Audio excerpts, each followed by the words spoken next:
Hey, it's a quick video on writing reactions for synthesis, combustion, decomposition, and single replacement reactions. Okay, just a pretty brief introduction to this. So the pack you're getting, the front of it has different types of reactions. Okay, so give some examples like synthesis. Remember, synthesis is two things coming together and to make one. Okay, so it's got each of those on the front of it, so you can look at those for examples. I'm going to do the second page of it and give you one example of each one.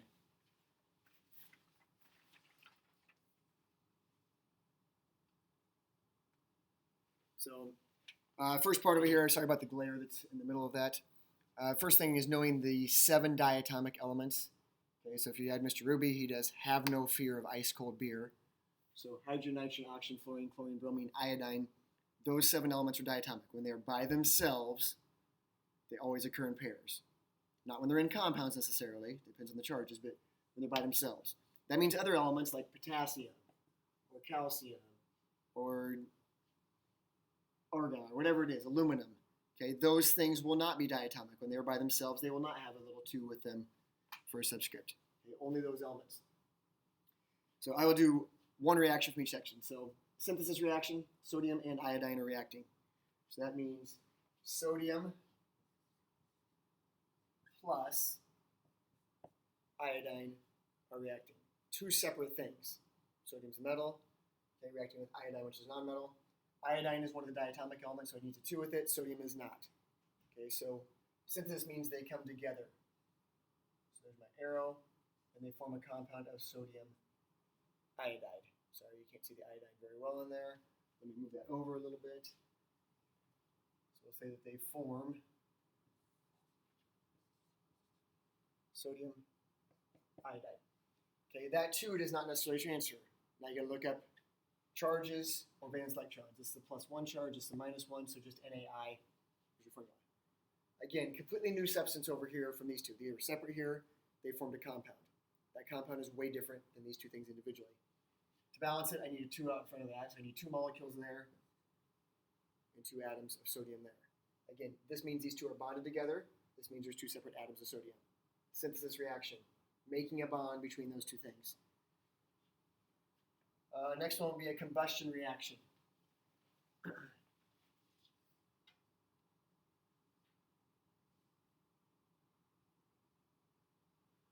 So I'm going to do number 3 here, the combustion of this. This is called hydrocarbon combustion. You may want to write that down. Hydrocarbon combustion. This one up here is not hydrocarbon combustion, but hydrocarbon combustion means you have a hydrocarbon. There are millions of those compounds. So we have C8, H18. That's a hydrocarbon. Actually, I'm going to move that further left so I don't run into that glare again. Combustion means, remember, it's burning, so combining with oxygen, which is diatomic. For all hydrocarbon combustion, it's always going to produce the same 2 things. It'll always be CO2 and H2O. Hard to see again. CO2, H2O. So every time we burn a hydrocarbon, it's carbon dioxide and water.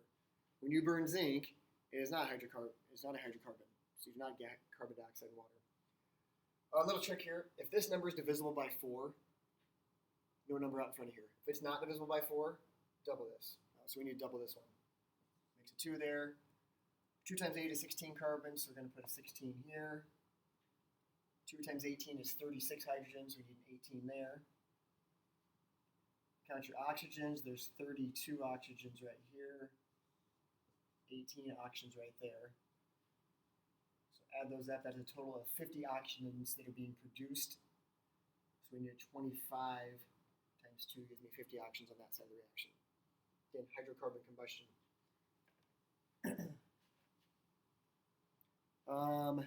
Next one I will do is a decomposition. I'm going to do the decomposition of water. So you decompose water by running electricity through it.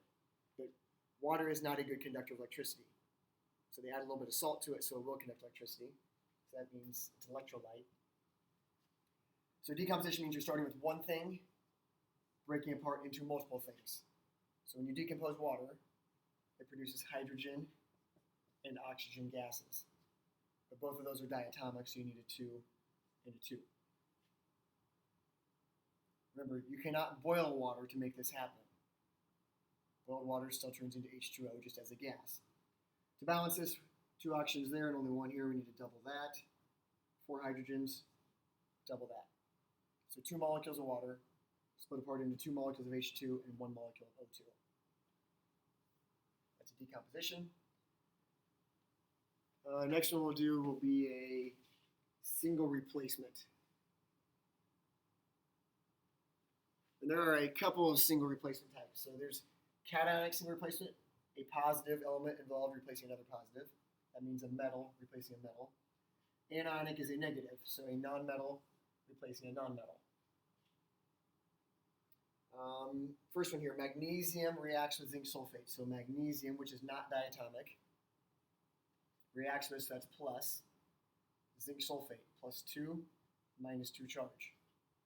So zinc sulfate is ZnSO4. Single replacement. This is cationic because you have a metal, positive, replacing the positive part of this. So magnesium is replacing zinc. There's my arrow. Magnesium kicks zinc out, so you have magnesium sulfate, zinc left over. This is a plus 2, minus 2 charge, so we're good there. Don't have to balance anything else out. The only way this reaction happens, by the way, is if magnesium is more reactive than zinc, which we'll get into eventually later. You guys need to write the rest of the reactions on this page. Okay, not the next page, just this page. So you've got a couple of synthesis, a couple of decomposition, okay, I think there's 1 combustion, and 2 more single replacements. So write and balance the rest of those reactions